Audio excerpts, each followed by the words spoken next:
And now for the main event, I'd like to introduce our speaker, Emily Wells. She has an MS, RD, CD, CES. She received her undergraduate degree from Michigan State University, graduating with a Bachelor of Science in Clinical Dietetics, and completed a 10-month clinical focused internship at University of Michigan Hospital. She obtained her master's degree at Grand Valley State University in clinical dietetics in 2019.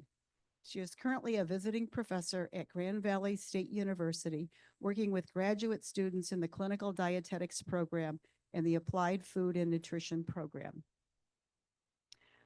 Let's welcome Emily back to our center stage.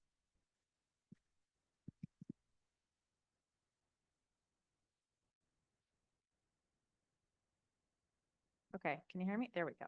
There we go. Welcome back. I see a lot of labels in front of you. I'm excited that we brought some. I do have some up here. So we're gonna talk about them a little bit towards the end of the presentation today. So what our plan is to really talk about food labels today. So last week we talked a lot about ultra processed foods, what that means, how those are categorized. And I think the next practical step, the intervention step, so to speak, is identifying some of these ultra processed foods and the balance that we talked a little bit about. And food labels are the way that we're going to do that.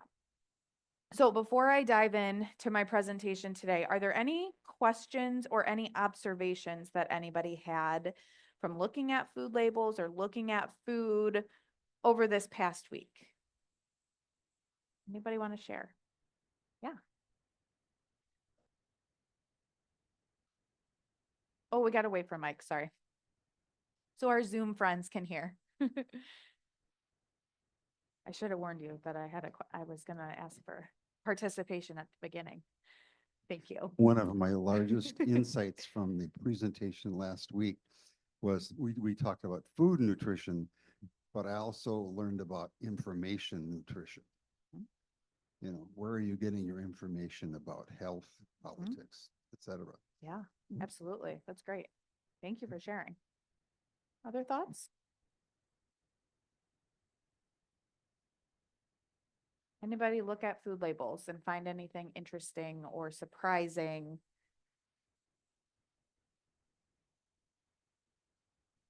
Oh, got a couple. Okay.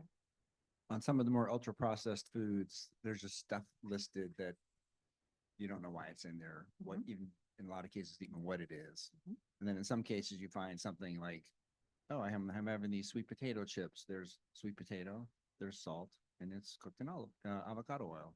That's it, 3 ingredients. So big difference. I think that's a really great point too of looking at the variability, right? So something that we're going to discover today is there are foods that have minimal ingredients and there are foods that have a whole host of ingredients, and then there's a lot in between. And that's where we start to, you know, the name of my presentation is the more that you can parse out what's on your food label and what that means, the more informed that you can be about your food choices. Thank you for sharing. So I have always used stevia if I want to put some sugar in something. And my daughter says I should use monk fruit. Okay. So I got some of that, but then it has this big word that begins with an E in front of it. Erythritol or something. Erythritol. What's that? So erythritol is a sugar alcohol. So anything that ends in the OL, that the the last 2 letters is alcohol, right? Makes sense. That's the kind of chemical makeup of it. So erythritol is a sugar alcohol, and sugar alcohols are another form of sweetener that our body does not process as sugar.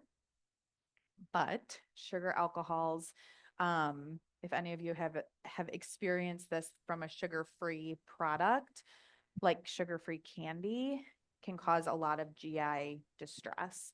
Erythritol is one that most people can tolerate pretty well, which is why we see it in a lot of foods. But monk fruit is often a combination, monk fruit sweetener is often a combination with erythritol, whereas stevia is a plant. Stevia is a plant, and then they crystallize it into an additive. So that's again one of those. And I really think for sugar alcohols and artificial sweeteners or sugar substitutes, it's a taste preference and a preference of what you tolerate well, what you like, if you want to use them at all.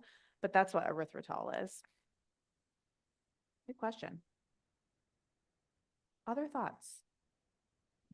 Great so far. You're talking about the alcohol type sweeteners. Mannitol is one that comes to mind as one that really causes bowel problems. When I worked in hospital pharmacy, we would use it sometimes as a laxative. Yes. And that's the effect that, especially candy is the biggest one, because they're trying to mimic that same sweetness that you would get from, a gummy bear or chocolate or something. And many people are like, that did not go well eating that. And some tolerate it very well. Erythritol, like I said, is one of the better tolerated, which I think is part of why it's in more foods, and monk fruit sweetener is really popular because of that. But some of the others don't go well. Might be the dose too. If you're eating candy, chocolates. I had a friend that ate a whole box of chocolates and he was in the bathroom all night. Just a caution, OL in a word. Yep. Just doesn't mean it's not going to do anything bad to you. And it's sugarless chocolate, but he had a rough night and he told me about it the next day. I'm like, oh, well, you shouldn't have eaten all that. Just Yes. 1 or 2 pieces is the dose. So the dose makes a difference. Absolutely. Absolutely. There was this article that came out. They were selling a 5-pound bag of sugar-free gummy bears on Amazon. And as you know, you can review things on Amazon, and the reviews were just honestly hilarious, of all these people that were like, I ate half this bag and I thought I wasn't going to make it out of the bathroom. So yes, the dose makes a big difference. Are we having a handful or 5 gummy bears? Or are we having half the bag? It's going to make a difference. Great. Well, thank you for the insights. So I want to talk a little bit about label reading basics. I'm sure many of you have looked at a label and looked for something specific on a label. And so some of this might be review, but some of this may be new or put it into a different perspective for you. I have been using this picture for probably 10 years, as long as I've been a dietitian, to show the diversity and just the overwhelming nature of grocery shopping and food labels and food decisions. This picture here actually is more of a convenience store type of size or scale. And you can even see in the front here that there are some non-food. I think these are like maybe some dishwasher stuff or something like that. Some medications, it looks like, in here. But I like this aerial view because it shows you how many pieces of data we're looking at when we're at the grocery store. When we're going into the store to pick out food for the week, to determine what type of product we want, what brand we want, there's so much information. There's so much. And again, I've been using this picture for 10 years, and the scale has just grown. The amount of products that are available, the types of products, the differences, especially when you're at a larger store, like shopping at a Meijer or a Walmart compared to a Family Fare or an Aldi, where you have much smaller selection of brands. There's so many choices to be made, and not just what am I going to get? Do I need bread? Do I need milk? Do I need eggs? But what type of milk? Milk is a good example, especially these days. Am I doing dairy milk? Should I do almond milk? Should I do soy milk? Should I do ultra filtered milk we talked about last week? Should I do whole milk? Should I do reduced fat milk? Should I do shelf stable milk? There's so many choices. And so labels can really help us to differentiate what we might be getting nutrition wise from these different choices. We've talked a little bit as well about some of the misinformation that's out there and some of the conflicting nutrition information. So something that I think is really helpful is to look at food decisions from a data perspective, taking out some of the opinions or some of the ethical considerations. Not that those aren't important and we will, apply them, but to look at, if I'm looking at two products, what do I want to compare? If I'm looking at two different food labels, what piece of information am I comparing? Because we can't compare all of it. It'd be like comparing apples to oranges or applesauce to sourdough bread, right? Those are two very different products that are not going to compare equally. But when we're looking at sourdough bread compared to whole wheat bread, for example, what is going to be the determining factor in what we choose? Today, we're really going to focus on nutrition. Of course, there are other reasons we choose food. Maybe it's a recipe, maybe it's a cooking method, maybe it's a shelf stable, or, I'm traveling with this, something like that. So there are other factors that go into why we select food. And today we're going to focus on nutrition. Okay. So let's start with the basics of what we are looking at. When we're looking at a product, we're going to start on the front. And the front of packages these days have a lot of messages. There are some messages that are regulated by the FDA, and there are some messages that are not regulated by the FDA. So some of these on here, like no nitrates or nitrates or nitrites added. I think I'm supposed to go over here if I'm going to use the pointer. That one is regulated, right? Because it has to be truthful, has to be 100% truthful that there are no nitrates or nitrites added to this product. But something like 100% natural, what does that mean? There's no criteria. So that's one that's not approved by the FDA. We can put it on there.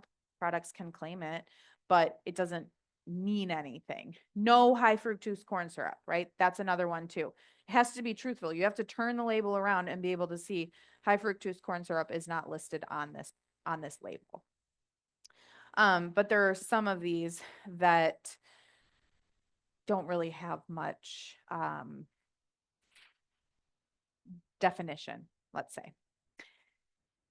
We also are going to see things like low fat, low sodium, fat-free, sugar-free. Now, those are regulated, but they can be deceptive. So one of the things on here shows sugar-free. Okay, so sugar-free compared to no sugar added. What might be the difference there? So sugar-free means that it doesn't have any sugar grams on the label. So those of you that have a label in front of you, you'll see total sugars there. So it's going to have a 0 by total sugars. Does anyone not have a label? We just have a couple. Okay, we have a couple. Okay, I have 4. You guys share one. Okay, one over here. Okay. You can tell that I have a 2-year-old because one of these is chicken nuggets and one of these is applesauce. 2 important food groups in a 2-year-old's life. They are specifically dinosaur nuggets. So again, balance, right? Okay, does everyone have one at least that they can look at or can share with a neighbor? Okay. All right. So if you're looking at the label and you see total sugar, sugar-free means that it's going to have 0 grams of sugar in it. But we need to have something that makes it sweet, right? We don't see sugar-free on something that is not intended to be sweet because it doesn't matter, right? You're going to look at it and be like, of course it's sugar-free. This is, I don't know an example, honestly, because a lot of foods have sugar in them, but sugar-free is often going to be something that's replacing the sugar with a sugar substitute or a sugar alcohol, as we've talked about. No sugar added is going to tell us that it still has sugar in it, but it's a naturally occurring sugar. And that's one that we've seen kind of recently added, and that also has changed the label a little bit, where you can see it says includes 0 grams of added sugar. This product here still has sugar in it, but it's a naturally occurring sugar. So something like milk is not going to have sugar added to it, but it has naturally occurring lactose, which is a milk sugar. Okay, so sugar-free, no sugar added, often is going to have some sort of artificial sweetener. Reduced sugar is another one. So looking at, I think the two that come to mind, I recently saw this on like mini muffins. Again, I have a 2-year-old. Mini muffins said reduce sugar. And I was like, oh, cool. They took some of the sugar out of these muffins. No.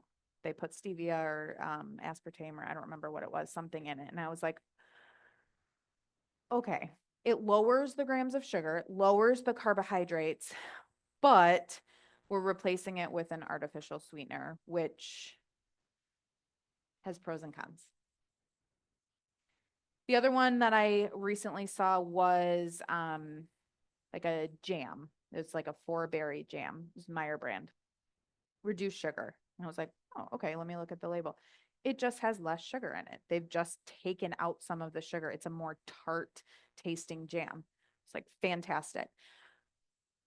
Since we were talking about artificial sweeteners, I'll tell you my thoughts about them.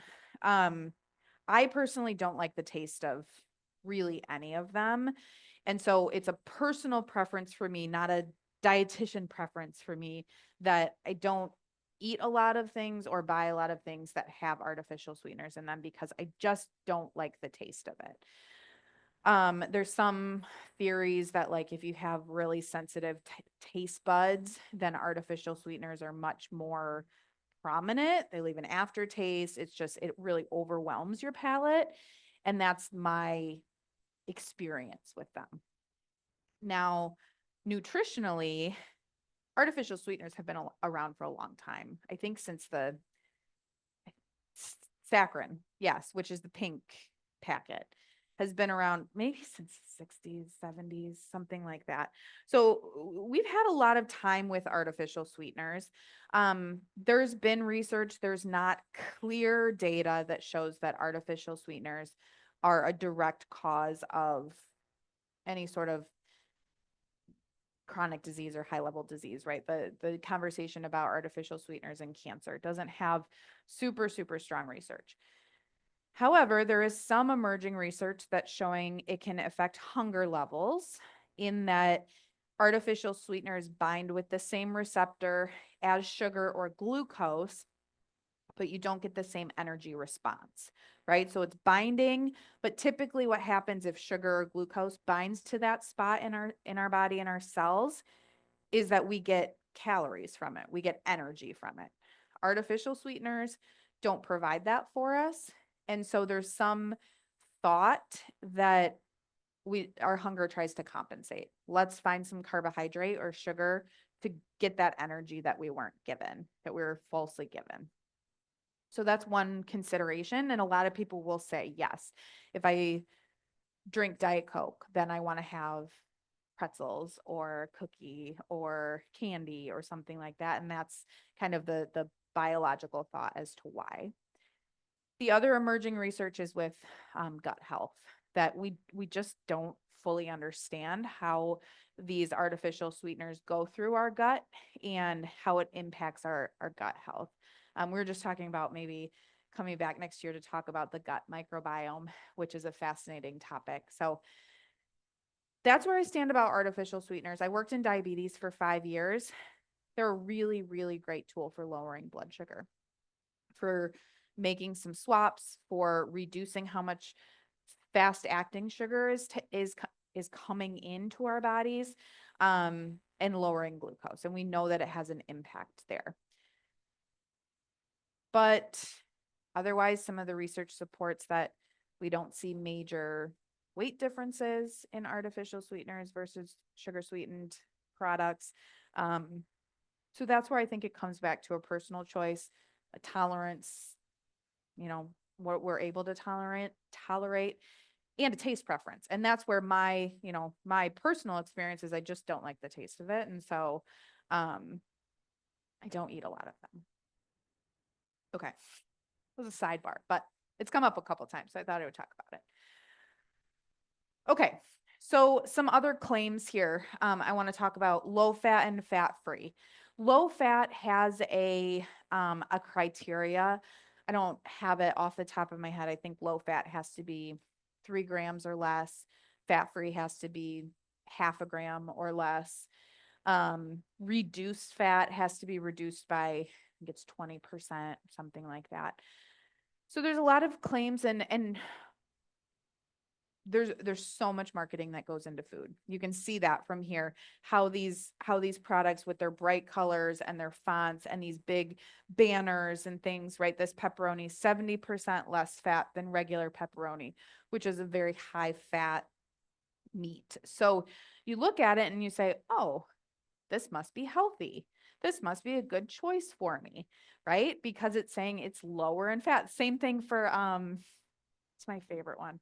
Chex Mix has a big 50% less fat than potato chips. It's like, okay, sure, yes, but potato chips are a high fat snack to start with. So you think, and what the marketing wants you to think is that you're making a positive choice by choosing this food, but I want you to make an informed choice. And so the food label is going to help us understand really what that means, what we're looking at. And we'll dive into that. High fiber is the last one I want to talk about on here. High fiber often has added fiber, often has some sort of supplementary fiber.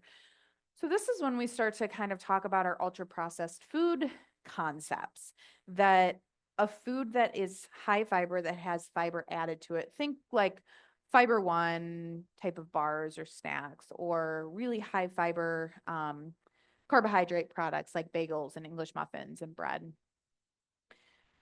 The extra fiber may be really beneficial. It may be something that you need in your diet that's going to provide you some sort of additional support, right? Some sort of gut health support, or maybe it's a type of fiber that you're able to tolerate over doing a supplement, something like that. But technically that makes it an ultra processed food because we're adding something that is developed, in a lab or by food marketers. Okay. Really, my biggest point here I want you to think about is where are we being misled? The other one here, made with real fruit. And actually, you can see that same label on these fruit roll-ups up here. They may be made with real fruit, but that doesn't mean that they're not mostly sugar, right? So that's where we have to discern what the front of the box is telling us. And many people purchase a product just by looking at the front of the box and not looking at the food label. What information am I getting from the front versus what we're going to get from the back of the box or the side of the box or whatever, from the food label? Okay. The food label has changed somewhat recently, so that it's a little bit clearer to understand and there's more information. The first thing that they did was change the serving sizes to be more realistic. So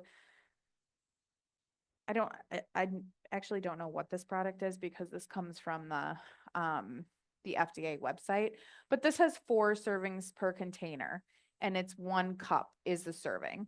1 cup is 280 calories. So, you think about that's probably a decent sized portion, whereas the previous food label may have said it was 6 servings per container to keep the calories at a specific place. Maybe we want to keep, this math isn't right, but maybe we want to keep the calories at 200. So they kind of change the serving size to be associated with that versus what we're actually eating or drinking. Same thing with like soda was an example that I used a lot of times, that so a 20-ounce soda bottle always had 2.5 servings in it for the longest time. And that recently changed so that it just shows you how much nutrition is in the whole bottle. And I prefer it that way. Do we necessarily need to drink 20 ounces of soda? No, but is it realistic? Yes. And then that also helps you make an informed decision. If I drink all of this, this is what I'm looking at. If I drink half of this, everything gets cut in half. Versus trying to calculate 2.5 servings is just confusing. So that's the biggest thing that they changed and made calories a little bit more prominent. And you can see the serving size a bit better as well. We also condensed some, I need to make sure I don't have an actual list about this. Okay. We condensed some of the details that were shown. So total fat used to break out saturated, unsaturated, polyunsaturated, and percentage of total fat from calories or something like that. Some things that we just really weren't utilizing as much. Some products will have unsaturated fat. Some of you may have labels that you see unsaturated fat pulled out. If it's relevant to the product, they may still do that. The other thing that's been really helpful is the total carbohydrates has been adjusted so we can see total sugars and we can see added sugars, which I've talked about a little bit already. So where do we start with this? When we're looking at a food label, I always encourage you to start with the serving size. The serving size is going to tell you not how much you should eat, not what the portion size is, but how much nutrition you're getting for that amount. Okay, so you really want to have some accuracy of, if this is the nutrition information I'm getting, I want to understand how much that's for. Is it for a cup? Is it for a half cup? Is it 2 tablespoons? Is it 3 cups? Because they're all going to vary, because we eat differing amounts. We don't eat 3 cups of peanut butter, right? See peanut butter over there, but we eat 3 cups of lettuce or spinach, right? So that's what you want to look at first. And again, serving size is not the same as portion size. You have a question? Yeah, absolutely. Okay. And I'm glad you're talking about serving size, because Yep. I have found in the grocery stores, if I'm trying to pick between like 4 different brands of the same thing I want, there may be 4 different serving sizes. And so you have to think about what I'm buying it for, how much I'm going to use, but then making that choice about, based on the nutrition label. It's not easy. It's not all, there's some that are No. pretty standardized, 29 grams or whatever, but there are a lot that are just, and it's really tough to figure out. Absolutely. Cereal is a great example of that you'd think they would all be a cup or 2 cups or a cup and a half. Not the case. And cereal is still one that they adjust. Higher sugar cereals have smaller portion sizes because realistically they kind of want to show, they don't want the label to reflect how much sugar is actually in that cereal.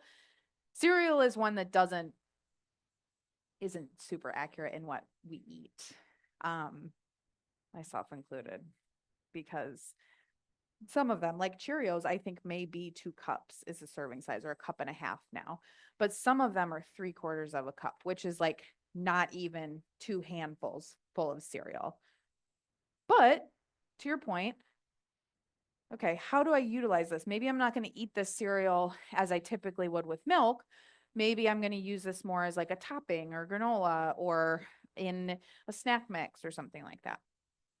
And this is also why I like to start with serving size, because this is a great place to start with comparison among products.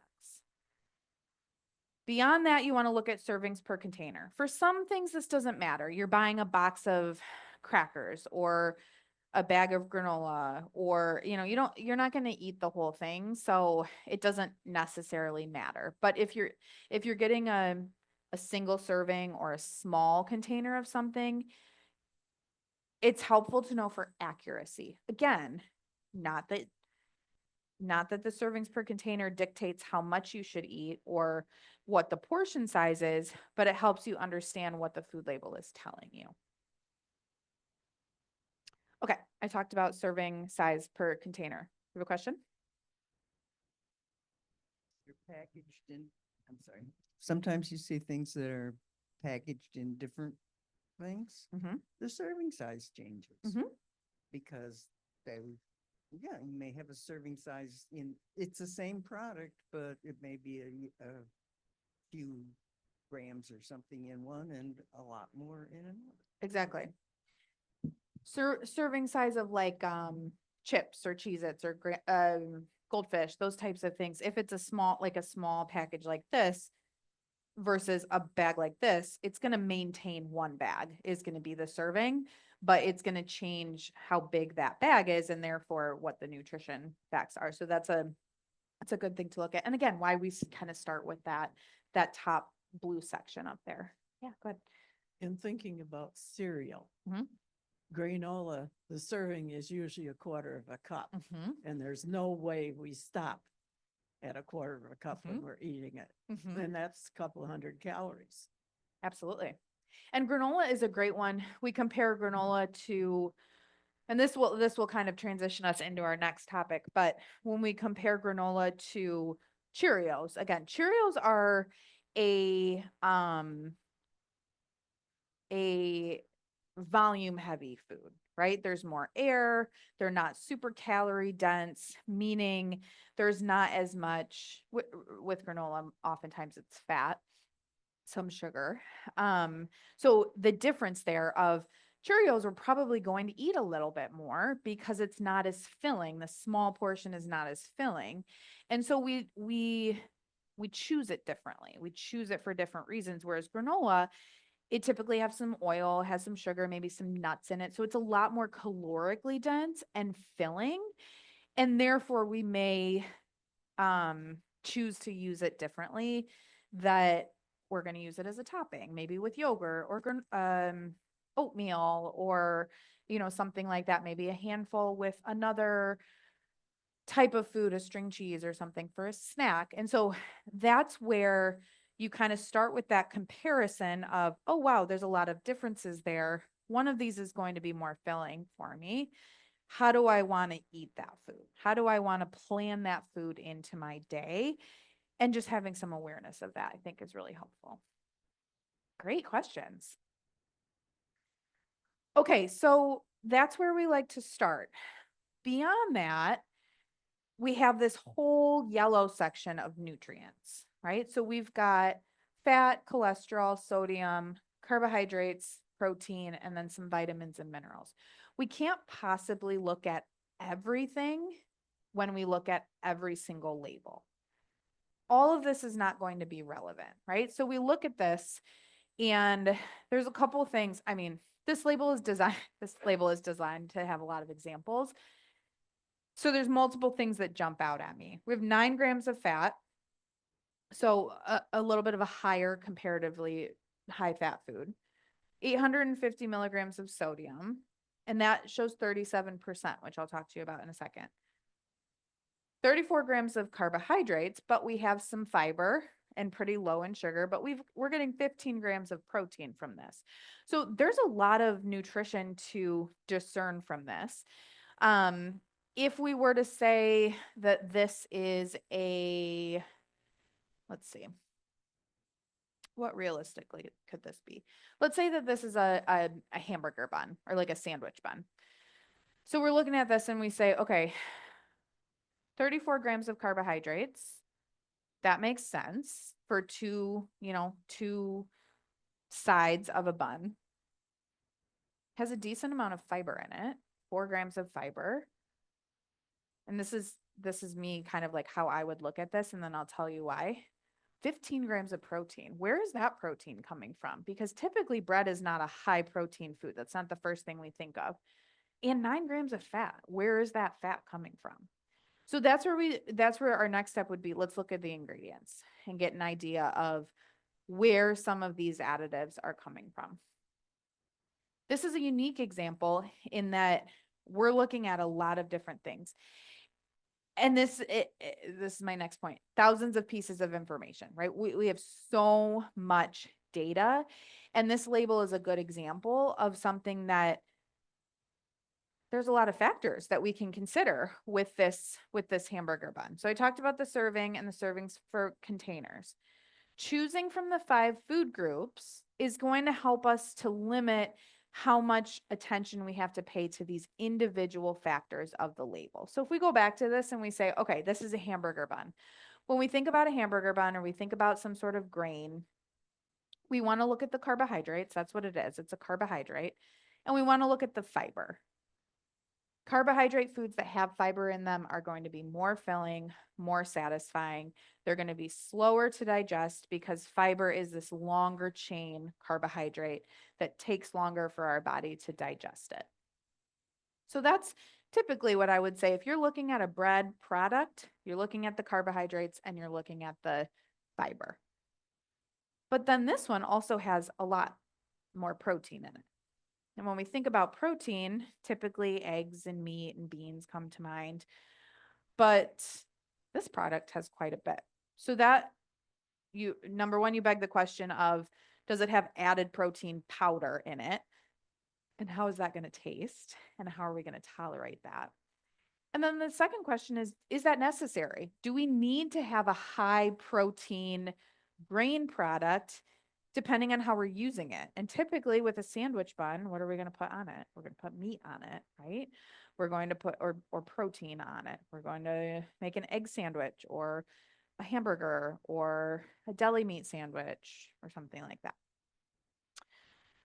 So that's where you start to think about how this product is going to fit into your life versus just kind of the general recommendations. Okay, so the 5 food groups, that's kind of was my point there. Thinking about, I'm going to use my hamburger as an example. We're probably not really going to look at the food label of, ground beef or ground turkey or something like that, because we know I'm choosing this product because I know it's a high protein food. We may look at it to compare the total fat. We know that ground turkey is lower in fat than ground beef. Well, that's not always the case, honestly, but we know that that's what we would be looking at, right? I'm looking at what's the total fat. I want to try to minimize how much fat I'm taking in from meat. But there are also times where you want to split the difference, right? So if you're making hamburgers, maybe you don't want a 98% lean beef or turkey, maybe you want a 90%. And so that's again where the like personal choice comes in. But that's what you would use that label for. But otherwise, it's kind of like, well, this is what I've chosen and this is what I buy. So let's say you've kind of made the choice of, I want to reduce how much red meat I'm taking in. So I'm going to replace ground beef with ground turkey. And ground turkey just becomes what you buy. You don't need to look at the food label anymore. You don't need to look at the food label every time.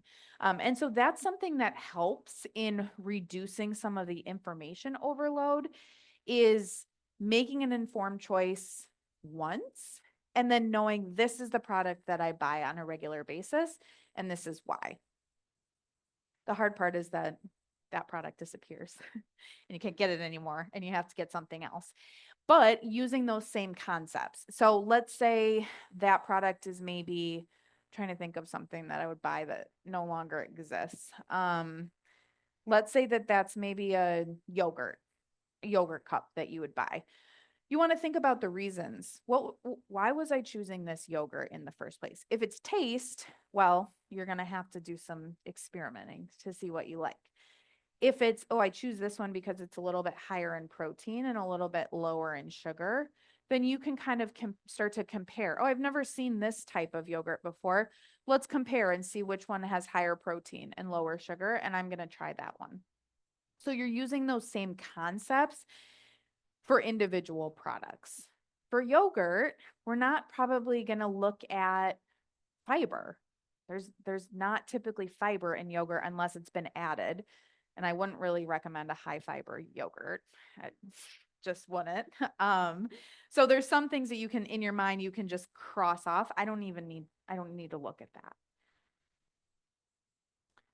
As always, with nutrition, we're trying to limit how much fat, saturated fat, and sodium we're taking in.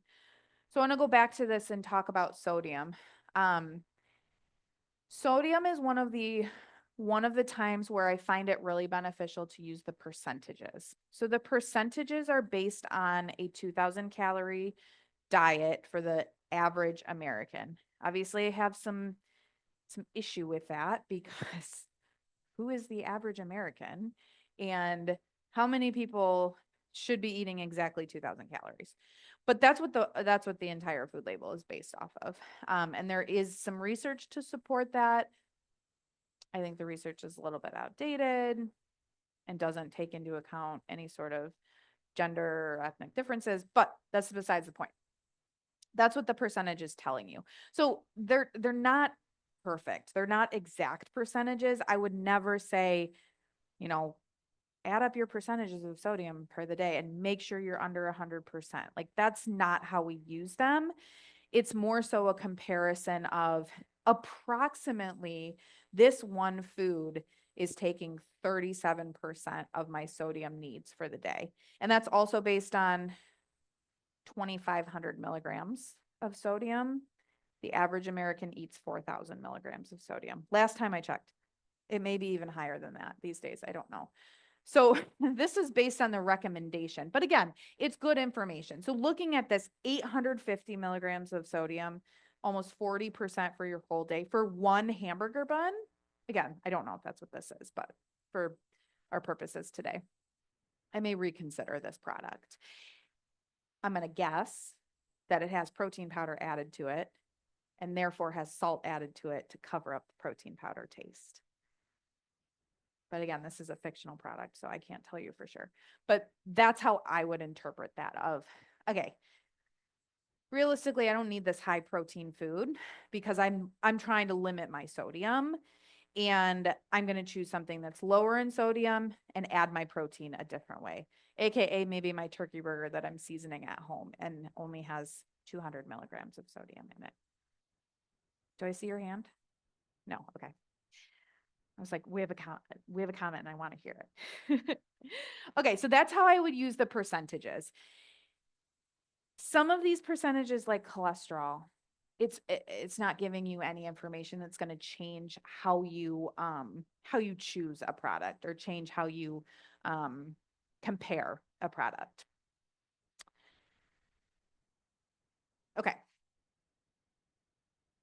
We want to try to maximize everything else. Now, this is a very general statement. We're trying to maximize fiber, protein, unsaturated fat, fiber. I think I said fiber. And then our vitamins and minerals, of course. But we don't necessarily want to do that in every single product. We don't want to maximize the nutrition in every aspect because there's going to be some sacrifices like we've talked about with this protein and the sodium. Okay, I want to pause here real quick.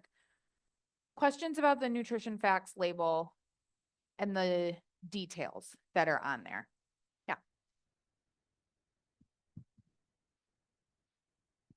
I think I have a reasonable understanding of what the label is saying, but it adds next to no value in my choice of food. I would want to see, is that a slice of bread or, why is it, it isn't if it's got all this, some of these things in it.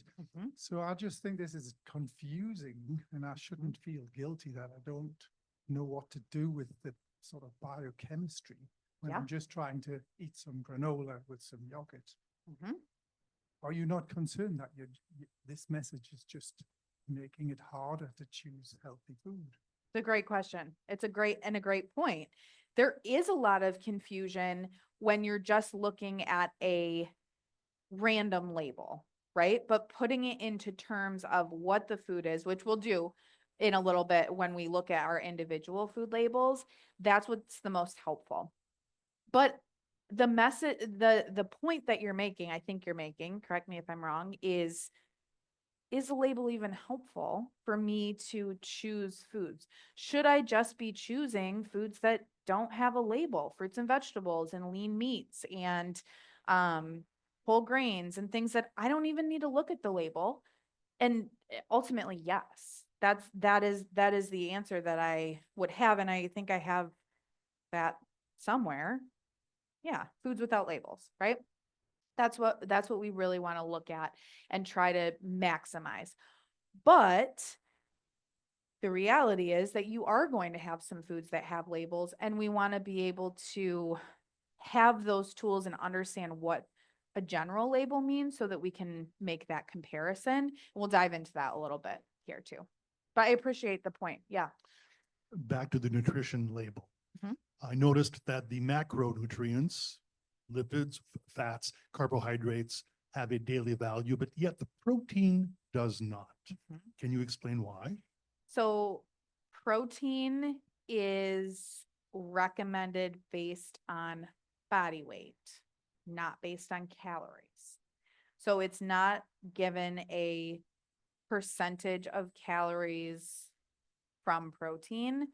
That's not a like it's not a defined recommendation. That's why it doesn't have a percentage. It's the guidelines say per gram of protein per kilogram. And so it shows a little bit of the inaccuracies that everything else is based on calories, but this is not based on calories. And I think that that shows that we can kind of ignore some of those percentages, because why do we have it for the other macronutrients based on calories if protein is not? And where those percentages come from. And I think that's where this is meant for the global, for the US population, for every single person. And if we put a percentage of protein on there, that's where we can run into some adverse effects, right? Of like, oh, I want to get above 100% of protein, where for some people, and in some cases we don't, whereas carbohydrates and fat, yes, it's going to impact maybe our blood levels and our risk for, high blood pressure, high cholesterol, diabetes, etc. But is it going to cause immediate damage? Maybe not. But I question. want to point out that in this particular case, these 15 grams of protein contribute 60 calories to the total calorie count. And that's where, again, the percentages, it's probably not going to add up perfectly. The math is not going to add up. Great point. So Jane asks online, are the grams of items more important than the daily percentage for the actual ingredients? That's a great question. And I think yes, the answer is yes to all of them, because it depends on what you are comparing. The percentage helps us inform of maybe how much of your day this product could take up, but the grams are helpful for comparison, but the ingredients tell us where those grams are coming from and where that's coming from. So I think, yes, all of it is important. Could you tell us a little bit about the agency or organization that's responsible for these labels and how it maintains its integrity and not being influenced by corporate or lobbying or other influences to try to sway the information and how it's presented? Yeah, great. So the label itself is regulated or approved by the FDA. That's why it's standardized. The USDA actually has a huge database of foods that don't have labels, and run nutrient tests on things like apples and green beans and ground beef, and meat does not have to have a label on it. Much of it does nowadays, but doesn't have to. Or eggs or these types of things. Individual products, the nutrient analysis is run by the company, but there are protocols that they have to follow in accuracy. So labels per the FDA have to be accurate, but the accuracy, I think, is within 5% or something like that. So if you think about 5% of 300 calories, that's 15 calories. Is my math right? Thank you. I'm not a mathematician. I'm a dietitian. 15 calories, like that's not nothing, right? If you look at 280 compared to 295, well, you're looking at differences there. So that also, to your point, starts to discount the food label a little bit of like, I'm looking at this for accuracy, but it's not perfect. It's not perfect accuracy. And this is something that I talk a lot to my patients who have really rigid thinking about food is you could be counting calories, you could be calculating how many calories are coming in, but there's still some inaccuracies in that.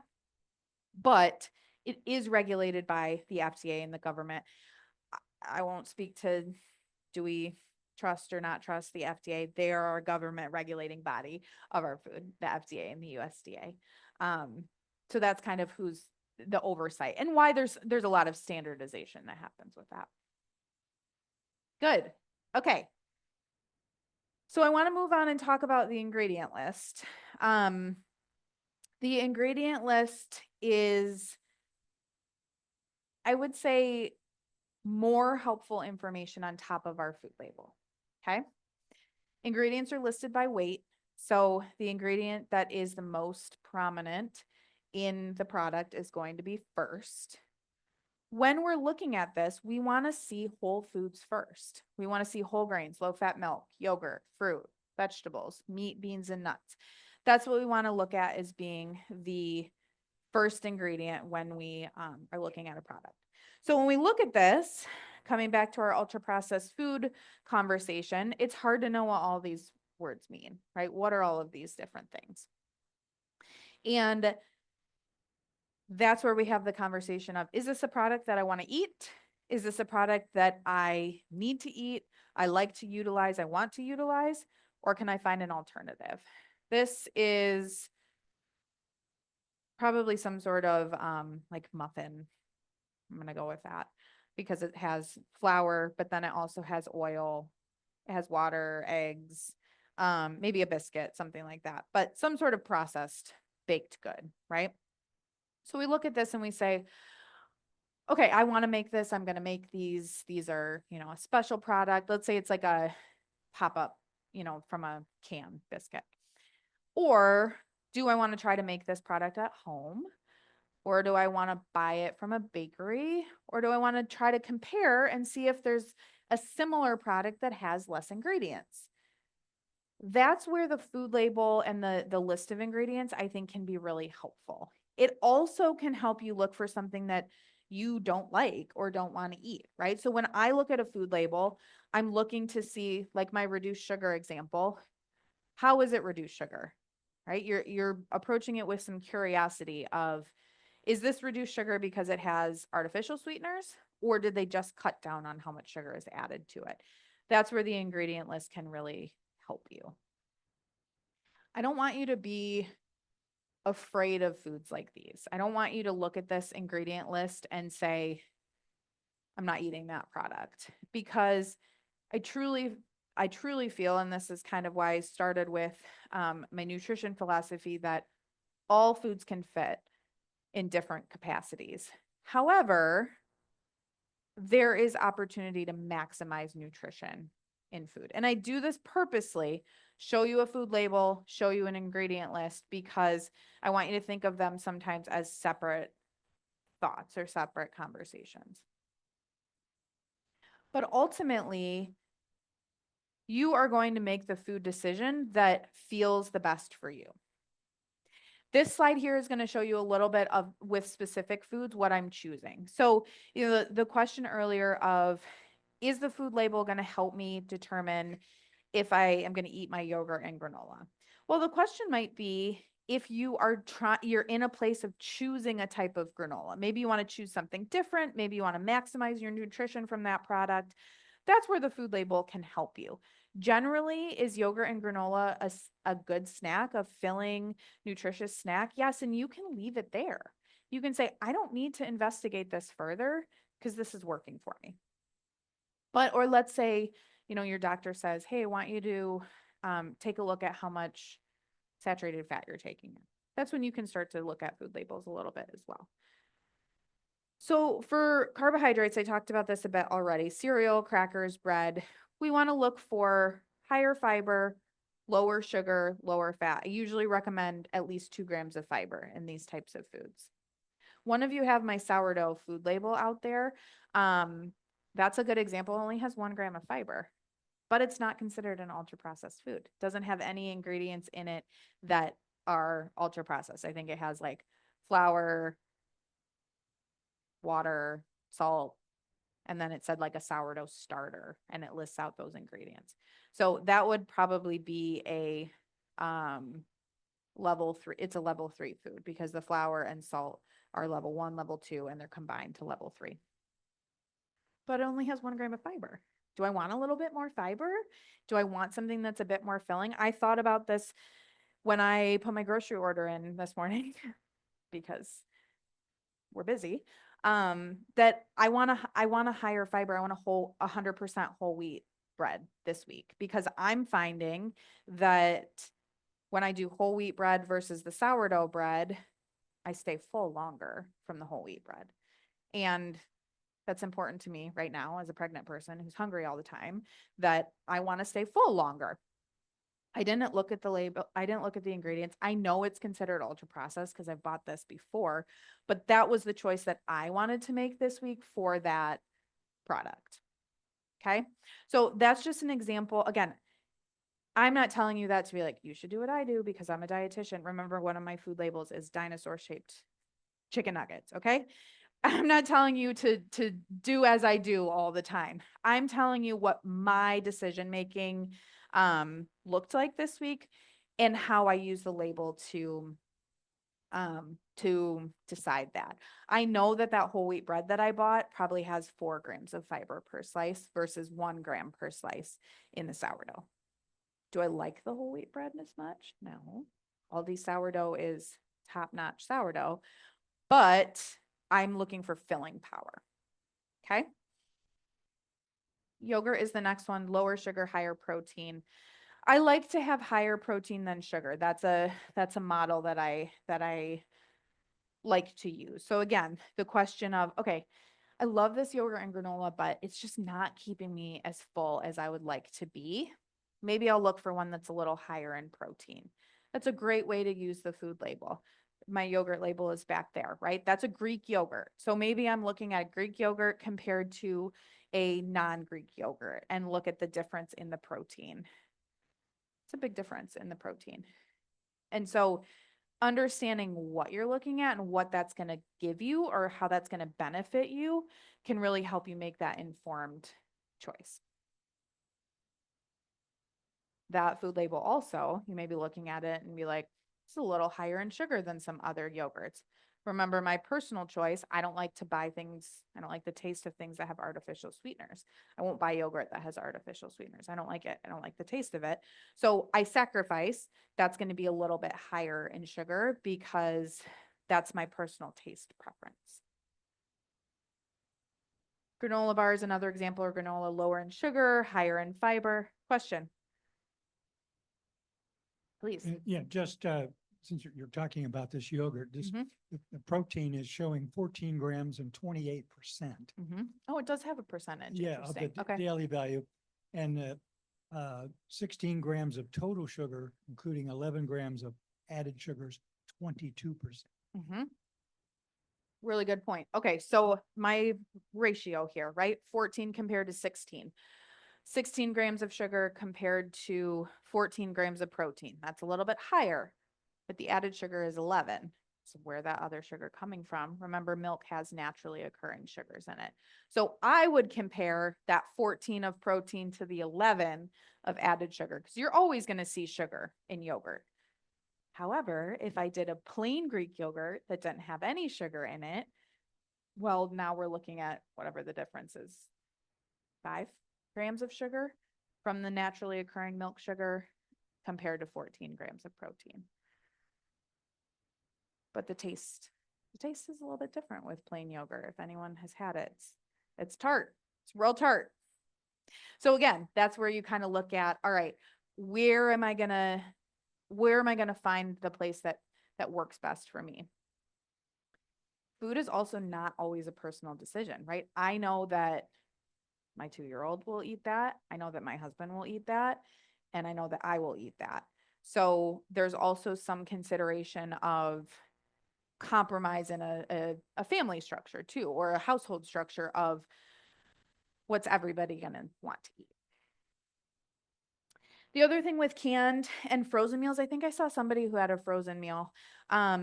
Sodium is the biggest thing here. So looking at sodium for the frozen meals and entrees, looking for something that's higher in fiber and protein. A lot of what I'm talking about here is filling power. Looking for something that's going to be filling and satisfying, and that often is coming from fiber and protein, and not from added sugars, right?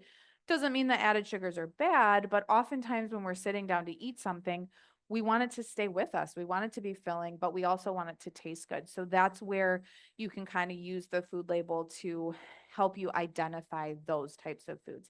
Food labels are not meant to nitpick. They're not meant to, this food has 1 lower gram of sugar, or it's 5 grams lower of carbohydrate. That's not going to make a huge difference. This is more so for you to understand how products differ and how a product is going to best fit into your eating pattern and your eating structure. They also are useful if you're looking to change a specific nutrient, if you're trying to reduce how much sodium you're taking in, or saturated fat, or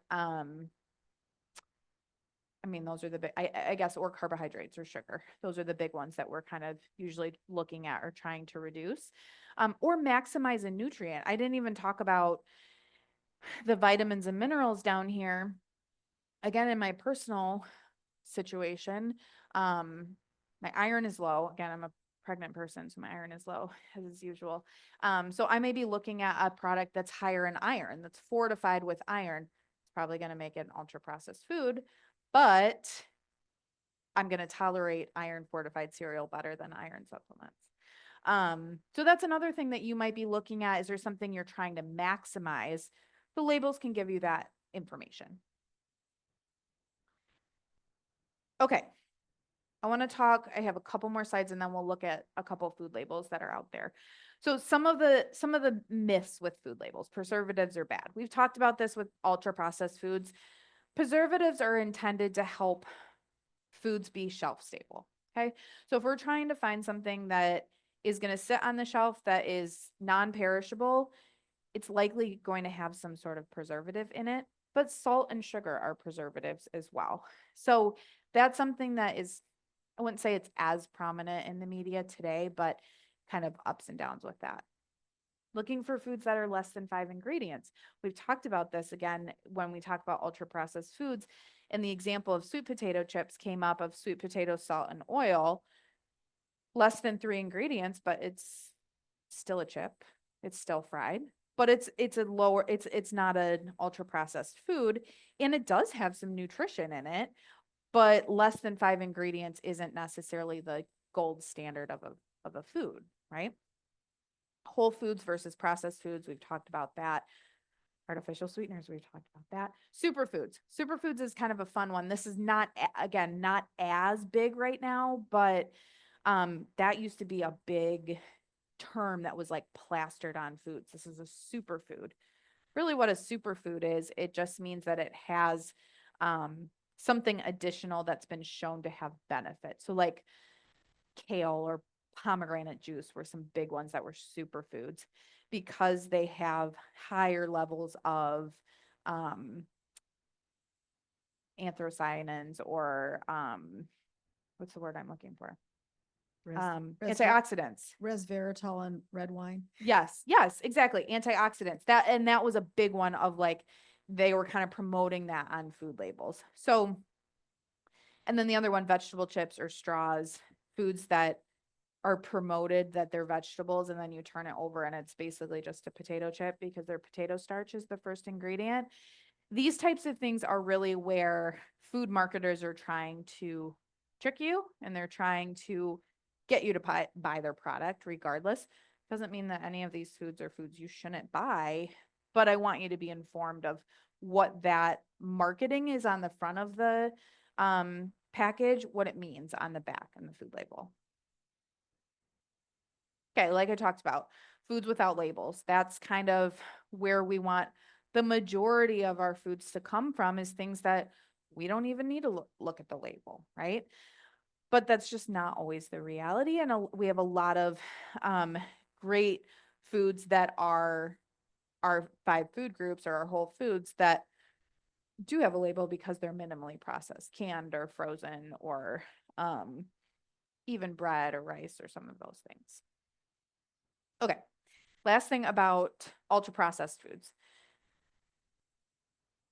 Some foods are just going to be processed and considered ultra processed that we're eating because of the way that our food system is designed, because of the way that it is designed to get food from the grocery store, to kind of have the supermarket set up, compared to kind of historical food systems and maybe food systems in other countries. My example of whole wheat bread is, yes, I could get a whole wheat bread from a bakery or from somewhere else, but realistically, our food system is developed that you can get and do get all of your groceries from one place. So some of that is, I'm still getting a really nutritious product, even if it's considered ultra processed. The other thing is that there's some convenience aspect, and I'm doubling down on convenience today because I'm having my groceries delivered to my house. So some of that is prioritizing, right? And prioritizing. My personal choice is that I'm okay with choosing an ultra processed food, and most of the time I am, because of the nutrient benefits, because I'm able to get it at the store, and to be completely transparent, because I'm getting it delivered directly to my house today. So that's something to consider too, that we don't make food decisions in a bubble and based on one factor. Considering what saves us time and money and tastes the same versus what you could or want to make at home that saves money and tastes better. We talked about salad dressings last week, right? Making them at home is pretty easy. They taste better. They save money. They are pretty easy to make, right? So there's some of those things. Whereas like making homemade biscuits compared to a canned biscuit, that's a little bit of a heavier lift, right? There's just more factors and details that go into it. But that balanced approach is what makes nutrition less overwhelming and more manageable, which hopefully kind of presented to you today. Okay. You can tell I've done this presentation before because I have exactly 20 minutes left for questions. Actually, but I want to look at the activity. So those of you who brought food labels and would like to talk about your food label, that's what I want to start with first. And then I'm happy to answer questions as well. I'm curious what you think of this yogurt. Mhm. I have 25 grams of protein, 3 grams of sugar, 100 milligrams of sodium, but there's 45 milligrams of cholesterol.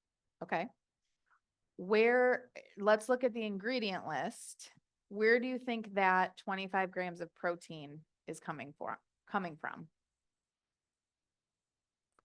I don't know because everything in it's ultra filtered, non-filtered, pasteurized, non-fat milk, Mhm. cultured pasteurized milk, whey protein. There you go. Okay. Non-fat milk, and less than 2% of the remaining things.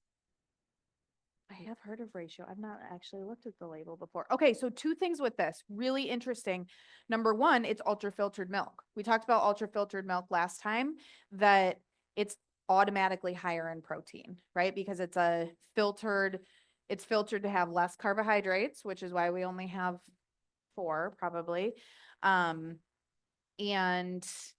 more protein. So automatically, compared to my 15 grams of protein yogurt, it has more, but then it also has whey protein added to it, which is a protein supplement additive. Technically, that one, I don't know if it would be considered ultra processed, that ingredient, because whey protein is the protein in milk, but they're basically just bumping up the milk protein times 3. So it's a Greek yogurt, which the water is filtered out. It's ultra filtered, so they're filtering out carbohydrate, making more room for protein molecules, and they're adding more whey protein. So it's a super high protein. What do you think of the taste of it? It's delicious. Okay. It is delicious and it comes in all kinds of different varieties of flavors. And is it filling? Yes. In fact, it got to the point where I started eating only half at a time Mm. and then having the other half the next day because it is almost too much. Yeah, Do you have time for one more? sure. This is a snack, which I don't usually buy, but it's, ingredients are dark chocolate pecans, almonds, coconut, pumpkin seeds, sunflower seeds, and quinoa. Great. Okay. So. Yeah, are they It's- clusters? The extra bag is at home and it's staying there. So anyway, this one has only 3 grams of protein. Yeah. But it has 9 grams of carbohydrates. Of Mhm. those 9 grams, 3 are dietary fiber, 3 are total sugar, including 1 gram of added sugar and 2 grams of sugar alcohol, 0 cholesterol, and 50 micrograms of sodium. What about fat? Fat is 13 grams. Of that, 9 are saturated for 45% daily, 0 trans fat. So it's 17% total fat. Yeah. And So, that is delicious. yeah, that sounds great too. So I would expect it to be higher fat. Think about the ingredients, and this is one where it's helpful to go together. It's mostly nuts, which are higher fat but very filling food. So you are going to see a little bit of higher fat. The sugar surprises me. I would expect it to have more sugar, but it has sugar alcohols, remember? So that's something that, it could change the taste. It could change the tolerance of it. But otherwise, you're kind of, the label is supporting what it is, right? We know it has nuts, so we know it's going to be a little higher in fat, but we know it's going to be filling. And that's it. That's that. I like the label on it. It says keto clusters. It Keto clusters. So it Okay. appeals to someone who's doing keto diet. Yep. And is it really keto inducing? Mm. Yeah. I'll have to come back for It's that mar- question. it's mar- it's marketing. I'll have to come back for that question. Yeah, great. Okay, I know we had a hand up here for a label. Oh, you Yeah. have a microphone. You held on to one. Yeah. Yeah. It got delivered because my hand was up. I happen to be gluten-free. Hmm. And so I was just looking at this bread label because most gluten-free breads are not very tasty. And this one is.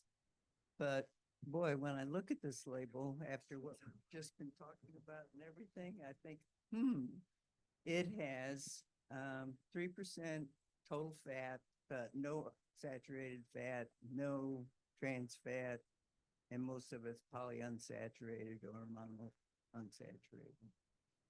The sodium is a little higher than I guess I thought it would be. It's 200 milligrams. The total carbohydrate, this is where I really got some bother to me because it's dietary fiber is less than 1 gram. Mhm. And the total sugars are all added sugars, 3 grams. So it sounds terrible.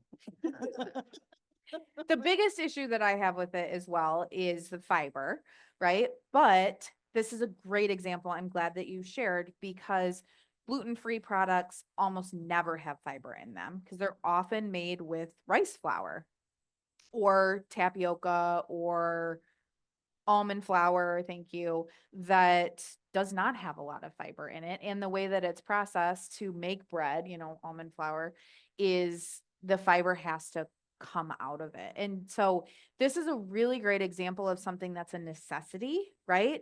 I have to be gluten-free. I have celiac disease or I have gluten intolerance.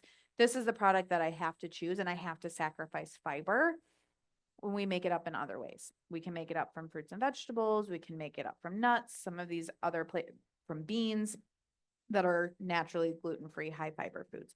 But I think that's a really great example of something that Is the product the most nutritious product that is out there? No, but we have to stay within the box of gluten-free, and that limits what choice you're able to make. And that doesn't make it a bad product because it's a necessary product.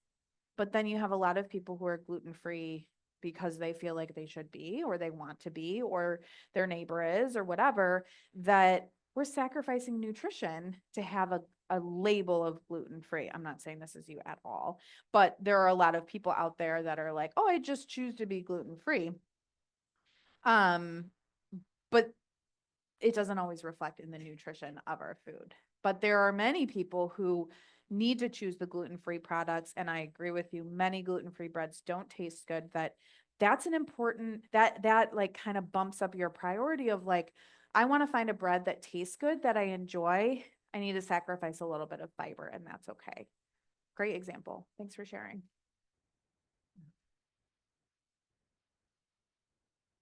Question is, so this is information from the labels, but how do we actually know what is good for us, what we need?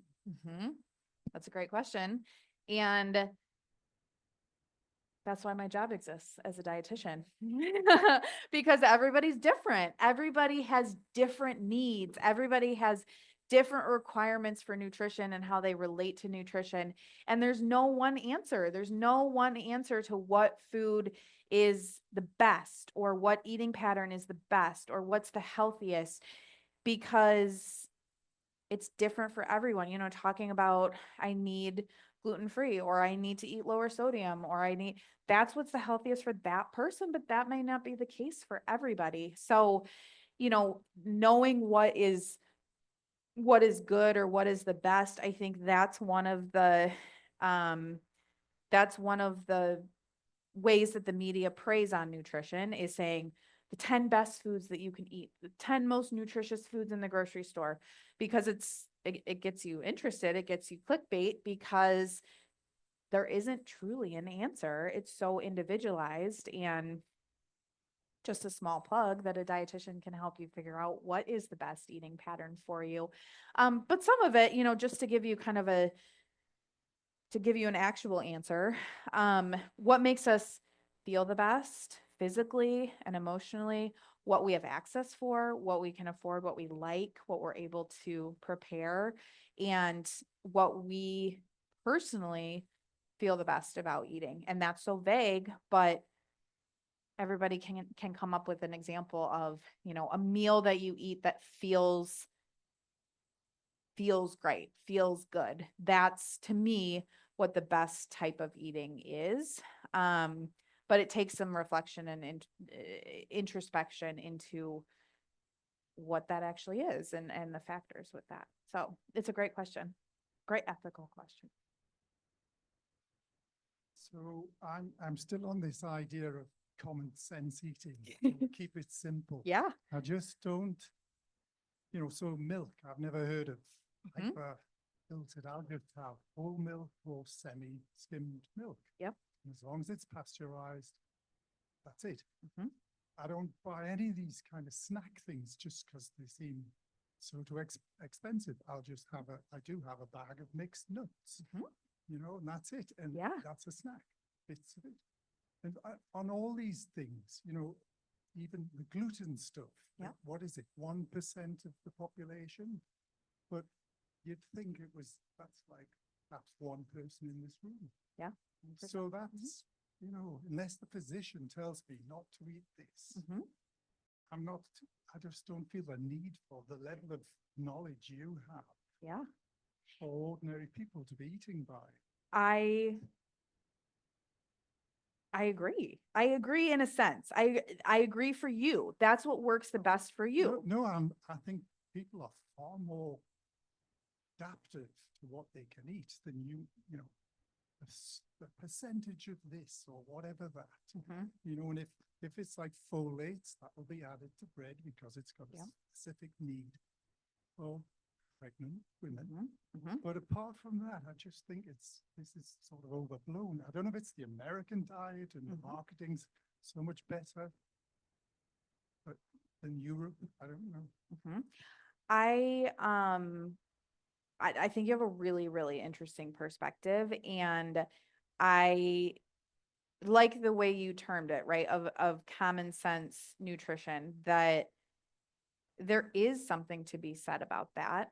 There's also something to be said about food innovation, and that we have some really cool products that, if we're interested in trying them, if we want to try them, then that's great, but they are more expensive, right? A couple of those products in my head, I'm like, I know that that's going to be a more expensive product than my like Aldi generic Greek yogurt, right? And that's okay. That's where the personal choice, that's where there's no wrong way to do it. There's no wrong way to eat and buy food and enjoy food. If I drank whole milk instead of our ultra filtered milk, I would not be living a happy life, let me tell you. But there is some question. My sister lives in Europe. She lives in the UK. That the milk is different in the UK. It's different. It has different processing, storage, makeup. It's just different. And I can tolerate it better. And so there is some difference in food systems, absolutely. But I think that's where personal choice and personal, experience is really important. And I love the perspectives. I love all the different perspectives, because that's truly what we should embrace in nutrition, is everybody making their personal choice and not trying to follow one model, because one model doesn't fit for everybody. Thank you for sharing. It's a great perspective. Yeah. I have 3 points. The third one is a question for you, if you'll address the food pyramid. As we know it today, it has evolved. Yep. The other one has to do with the Mediterranean diet and how it differs from what typically Americans consume.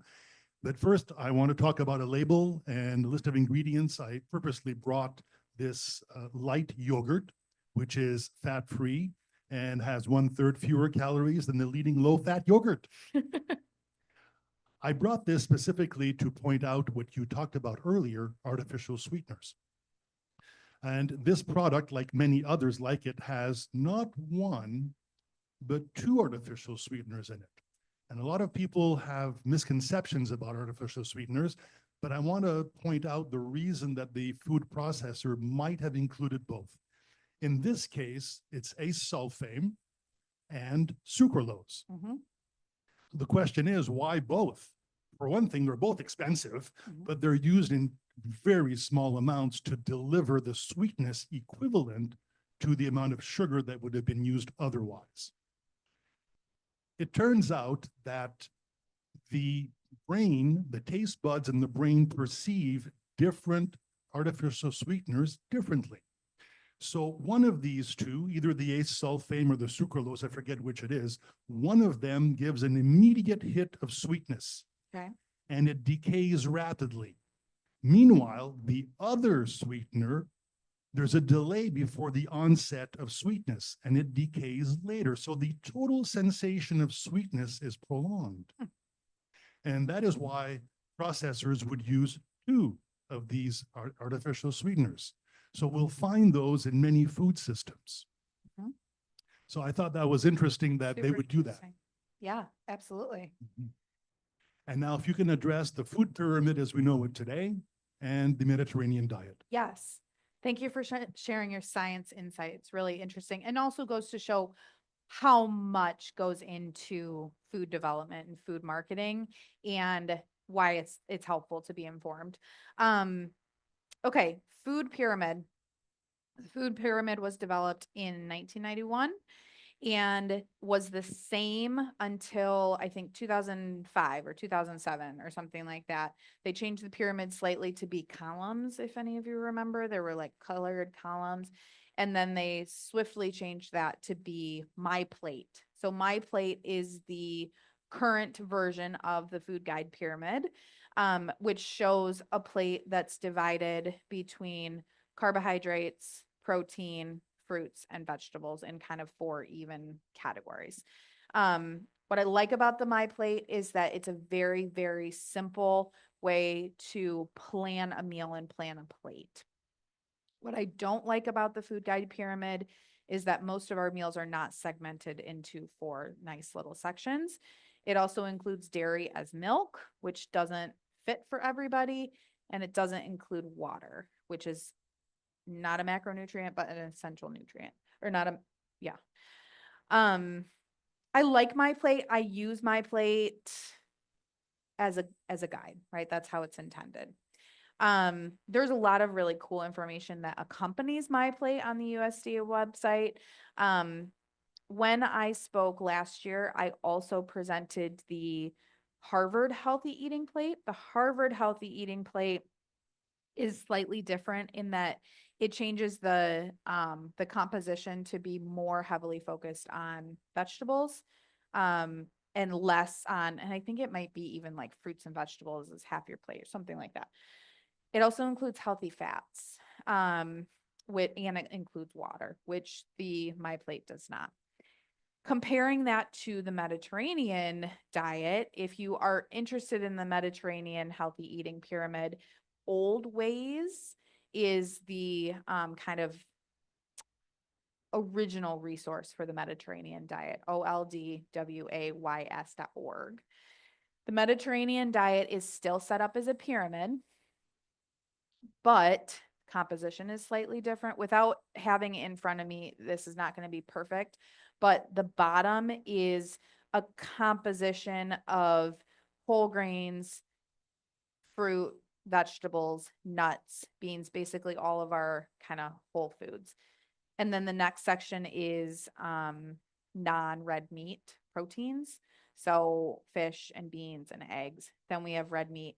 Then we have like sweets and processed foods.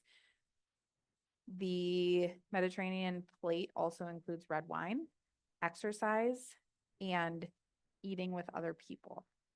So it's very Mediterranean in nature, in that red wine is never something that we will ever see in the US. I mean, alcohol just, there is some new information that came out about alcohol. But there are also a lot of benefits that we've seen from specifically red wine, and there are going to be cultural differences and location genetic differences. Eating with other people and exercise, I think, are amazing additions to thinking about food as a whole picture of health. So the Mediterranean diet, if I'm going to talk about a diet, that's what I'm going to talk about, because it heavily emphasizes plant protein, but provides a balance and can be applied to a lot of different styles of eating, not just Mediterranean styles of or types of food cooking methods, but you can apply the Mediterranean diet concept to Mexican food, to Asian food, to American food, even though it's a little more difficult, to Italian, right? So like you can take the same concepts and apply them to different styles of eating. I could talk a lot more, and that was a lot of what we talked about last year was the Mediterranean diet, but Old Ways is a fantastic resource for that. I realize we're about out of time, so this will be quick. I just want to comment on your comment that there are a lot of socioeconomic factors that have developed over the past 50 years, 100 years, where people are making choices about feeding their kids ramen noodles or not feeding their kids. And, the obesity rates are up, all those kind of factors that force people to make the choices that aren't as easy as whole food versus what I can get and at least keep my family alive, which has developed into the whole industry that you're involved in. Yeah, absolutely. There's a lot of factors, and there's also a lot of push and a lot of research to have government assistance that brings us back to whole food eating and supports that, because we know that that's where the most nutrition lies in food, but there are a lot of factors that keep people from being able to eat that way. And I think that's a really good point, but also something that, as a dietitian and following licensure and legislative bills and things like that, that we're trying to make that food accessible for everybody. But yes, there's a lot, and that's a whole other conversation of just access to food. So thank you for sharing. Yeah. One last question because we are out of time, unfortunately. Just two things. Yep. I don't travel a lot, but I spent a lot of time in France, in Paris, and in Germany. Mhm. Guess where I gained the weight? Germany. They walk more overseas. My daughter refers to overseas as the cafe societies because I know I have always worked like 10-hour days.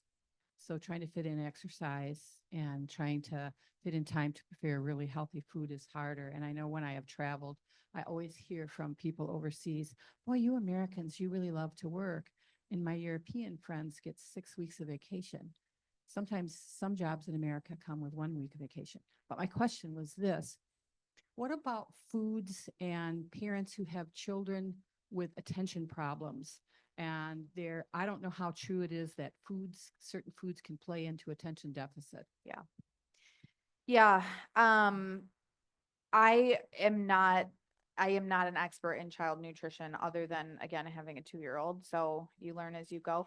But I think that there's a lot of factors unrelated to food that go into attention deficit and attention deficit disorder. I think there is a lot of anecdotal data and experience that parents have found making changes to what their kids are eating has impacted their attention. Is there one perfect answer? No. Is it all related to food dyes or sugar? No. But there are factors related to food that can be impactful. And I think that's where we have to find that individualized. And also thinking about, again, socioeconomic status and access and relationship with food. But it's also one of the issues with nutrition research is that we can't study red dye number 40 in isolation. We can't study sugar in isolation to make a correlation, but that doesn't mean that making a change for your kid that works is the wrong choice. So again, with the kind of individualized nutrition thought. Thank you Thank so very you. much. We Thanks, enjoyed it. everybody. We hope to see you back again. I would love to come back. And we can't wait to see pictures of your baby. Yes, soon. She'll be here in May. Thank you.